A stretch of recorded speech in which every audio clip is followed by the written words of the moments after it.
Lecture 6, Leadership. I'm going to share a quote with you guys from the U.S. Department of Navy's Watch Officer's Guide. It's something all us naval officers are given when we become bright, shiny new ensigns, and we got to learn this book inside and out. Leadership, the sum of those qualities of intellect, of human understanding, and of moral character that enable an individual to inspire and to manage a group of people successfully. Our textbook in each chapter is structured between knowing and doing. You can see a picture of it there on the slide. An enduring expression for leadership used to great effect by the U.S. Department of Defense is be, know, do. Leadership begins with what a leader must be, the values and attributes that shape character. It may be helpful to think of these as internal and defining qualities possessed all of the time. I guess I'd call that our moral compass. Leadership requires knowing the facts, the technical systems, organizations, management of resources, and the tendencies and needs of people. Knowledge shapes a leader's identity, and it is reinforced by a leader's actions. What leaders do, also known as leader actions, is directly related to the influence they have on others and what is eventually accomplished. Our book speaks broadly to knowing and doing across the breadth of organizational behavior management topics. The chapter on leadership also focuses on knowing and doing. But I'd like to add something here to this lecture. I'm going to focus on being, what it means to be a leader. And I'm not trying to convert all of you into military officers, but the DoD spends a huge amount of time on leadership development. And our authors have borrowed liberally from numerous non-classified sources, including the U.S. Army Field Manual 622 entitled Army Leadership. And while I will refer to that document throughout this lecture, I'll toss in some other non-DoD stuff as well. Ms. Hesselbein, who is internationally recognized as one of the foremost thinkers in the area of leadership, said that before we begin to think about what a leader does, perhaps we need to think about who a leader is. Because a leader defines leadership in his or her own terms. In the end, it's the quality and character of the leader that determines an organization's performance and results. She goes on to say it's not enough to say these are our values. If those values are really going to permeate the organization, the leader must embody them. The Army, she continues, has a wonderful shorthand. They say, be, know, do. And I believe that any discussion of leadership has to begin with how to be. So Fred Smith, the longtime chairman and CEO of FedEx, outlines his top 3 leadership traits. He says the primary task of leadership is to communicate the vision and values of an organization. Second, leaders must win support for the vision and the values they articulate. And third, leaders have to reinforce their vision and values. Now, we've covered these before, this idea of beliefs, values, and vision. Beliefs are convictions. Again, people hold as true. They're derived from upbringing, religious backgrounds, traditions. Values are the deep-seated personal beliefs that shape a person's behavior, right? And then vision is the mental image of where you want to go, where you want to lead the team. And when you're leading somebody somewhere, you need to have a compass. In this case, a moral compass. I'm not sure if you're familiar with the show The Sopranos. It's a show about Tony Soprano and his crime family in Newark. Watching the show, you can see the team members, their personalities, their values, their actions. Yeah, they have values. Narcissistic, uptight, paranoid, four-handed. They're always wargaming stuff in their heads. You know, fiction or not, when I watched this show, I thought to myself, man, this is like the freaking Navy. Of course, without the mayhem and racketeering. But it does beg a question, and that is, how well do you fit into your organization? Does your moral compass lead you where you need to go? How well do you mesh with your boss, with your peers, or your subordinates? You know, I'm thinking I'd have a pretty tough time being in a mob family. But even the Sopranos had a moral code, as sociopathic and whacked out as it was. So what might a moral compass look like? At least one that might fit into our West Michigan culture. Okay, yeah, sure. It could be argued that there is more to a moral compass than 4 E's. Your authors offer, and I agree with the idea, that as a leader you are trying to provide an appropriate model for your folks to follow. This is why I call it your compass, right? So let's talk about what I see as the 4 E's. And it's not north, south, east, and west, the typical 4 points of a compass, right? But E, E, E, and E. Okay, maybe that wasn't particularly helpful, but let's try this instead. Ethics, emotion, empathy, and empowerment. So for ethics, do you hold yourself to the same standard which you hold others? We've had a whole bunch of work on ethics already, right? Emotion. Are you able to consistently display the desired behavior, even when small indiscretions can have a big impact on you personally, some baggage you might have, right? Are you able to serve as a positive model by performing desirable behaviors when people need you and having some empathy, right? And then also, are you able to create an environment where there are new ideas that are encouraged and risk-taking is honored? The level of empowerment.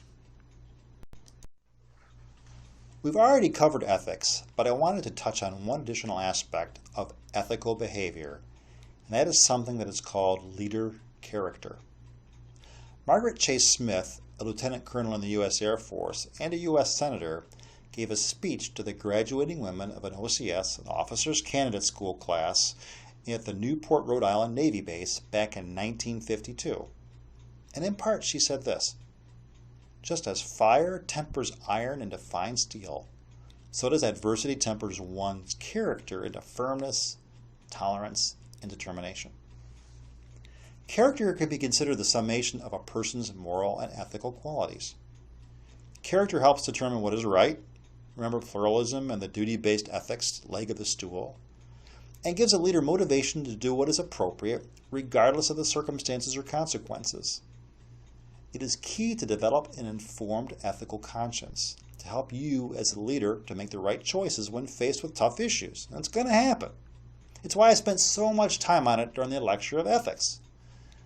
Leading by example in this way, seeking to do what is right, and inspiring others to do the same is exactly what Fred Smith, the CEO of FedEx, was talking about.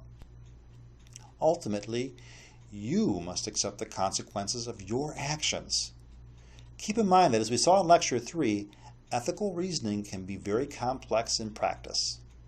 The process to resolve ethical dilemmas involves critical thinking, and we practiced it, but to be honest, the formula we followed will not work every time.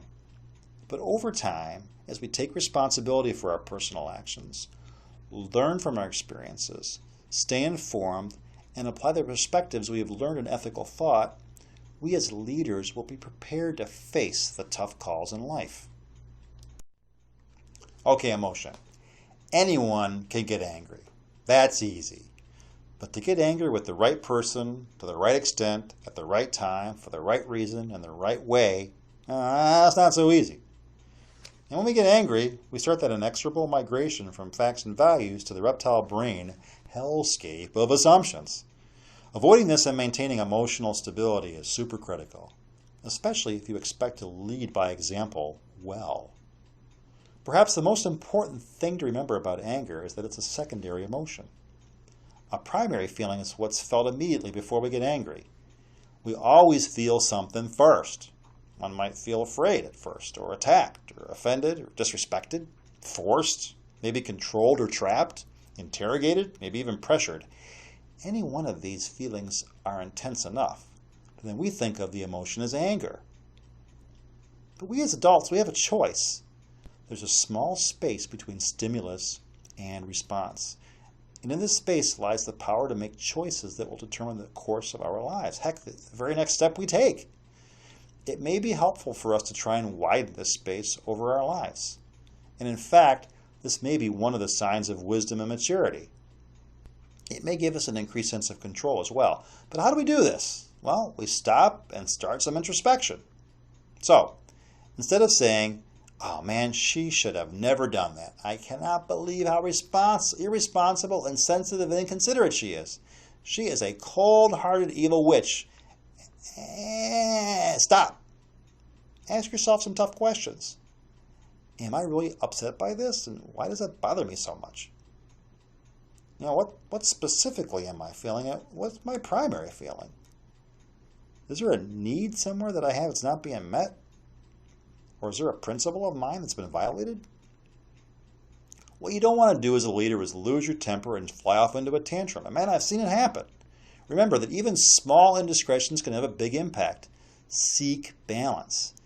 Instead of hysterics or showing no emotion at all, display the right amount of sensitivity and passion. Own your story. Remember from the chapter in communication that command is theater. Maintaining self-control will inspire calm confidence in the team. Self-control encourages feedback from an assembled team, and in this way you can expand understanding of what's really going on, what's really happening, and what needs to be done. Okay, so here is a countermeasure. It's what I call a defensiveness table. It comes from the article, Taming the Alpha Male, Elements of Leadership. It's from the Harvard Business School by Ludman and Erlandson. I can hardly say that. You know what? I always had a copy of this with me, and believe it or not, I refer to it often. I guess that makes me an alpha male. Truth hurts. Well, I will include this on Blackboard so that you guys can have a copy of it as well. All right, our third E on our compass is empathy. It's the ability to see something from another's view, to march a click in someone else's boots. By the way, a click is a kilometer, right? Okay, so the best way to do this is to be present. And presence is not just a matter of the leader showing up. It involves the image that the leader projects. It involves pitching in and lending a hand. In short, being there when people need you. Presence and in turn empathy are conveyed through actions, words, and the manner in which a leader carries themselves and interacts with the wider team. Presence is a critical attribute that you as a leader need to cultivate. So I call it not quality time, but quantity time. And we touched on this in Lecture 5 on power and performance, where we covered the idea of management by walking around. Competent leaders know the best way to create a solid organization is to empower the team. Empowerment, our fourth E. Give them a task, delegate the necessary authority, and let them do the work. Now, Ronald Heifetz and Donald Laurie in their 1997 Harvard Business Review article, The Work of Leadership, write, getting people to assume greater responsibility is not easy. Not only are many lower-level employees comfortable being told what to do, but many managers are accustomed to treating subordinates kind of like machinery that requires control. Letting people take the initiative in defining and solving problems means that management needs to learn to support rather than control. Workers, for their part, well, they need to take responsibility. Now, empowering the team does not mean omitting checks and making corrections when necessary. When mistakes happen, you as a leader, you need to sort out what happened and why. I mean, after all, folks make mistakes, right? Good employees and conscientious leaders, though, will learn from mistakes. Also, don't make the mistake of assuming the employee simply screwed up. Consider first how you as a leader might have directly contributed to the failure. Look, folks learn by doing best, right? And leaders need to be willing to take the calculated risk and accept the possibility that less experienced team members will make mistakes. A great practice is to allow time and space so that your team can experiment within the bounds of command intent. Where have you heard that before? And that AVO thingy, avoid verbal orders, right? Let them have the how. On the opposite end of the spectrum, weak leaders who have not encouraged and empowered their teams will often say, "Oh, they can't do it without me." Maybe you know leaders and managers who absolutely must be the center of attention. And it gives them the feeling of being indispensable. I can't take a day off. I got to be there the whole time. I must watch my subordinates and every move. Who knows what will happen? Well, if you end up there, I will categorically say that that is a basic failure of your ability to lead and effectively manage. But now you know better, and so you will never end up there, right? All right, so what do I think it means to be a leader? Okay, wait while I drag over my soapbox. Gosh, I wish I had one of those sound effects where, you're dragging a wooden box across a concrete floor, right? Something like that. Anyway, okay, so now I'm about to reveal to you the ingredients of my management secret sauce, and it has to do with change. Ultimately, when we talk about leadership, we're talking about leading change. Now what's he talking about? All right, try this one on. So Dr. Stephen Covey was quoted as saying, "Management is efficiency in climbing the ladder of success. Leadership determines whether the ladder is leaning against the correct wall." You know, I really like the ladder metaphor because ladders are how you get from your present level to the next higher level. In short, change. What we're talking about here is leadership in the face of change. And I have to be honest, I have found leadership to be a very humbling experience. I know that I'm at my best in a leadership role when I'm uncomfortable. It's a recognition that I'm not necessarily in control of the outcomes. For me, good leadership requires and includes, well, a certain sense of vulnerability. It's a recognition that I don't have all of the answers and I can't do it alone. It's less about providing solutions and answers and more about developing associations between people and facts. It's kind of about building relationships. And I'm an introvert, So trust and respect. This must be built over time. It's a critical part of this is my reliance upon others, right? The ability to really listen to what team members are saying or not saying. And really it's all about change. And the first person who must face that change is me as the leader. So the bottom line here is this. You as a leader have to be willing to embrace change. Well, you've done it. You've survived another lecture, Lecture 6, Leadership. So here's Lecture 6's call to action. It's not enough to know and do. First, you have to be. Remember the 4 E's of the moral compass: ethics, emotion, empathy, and empowerment. And leading by example puts you in a good stead to cover all 4 E's. It's all about change, and the first person who must face the change is the leader. The leader's job, after all, is not to provide energy, but release it from others.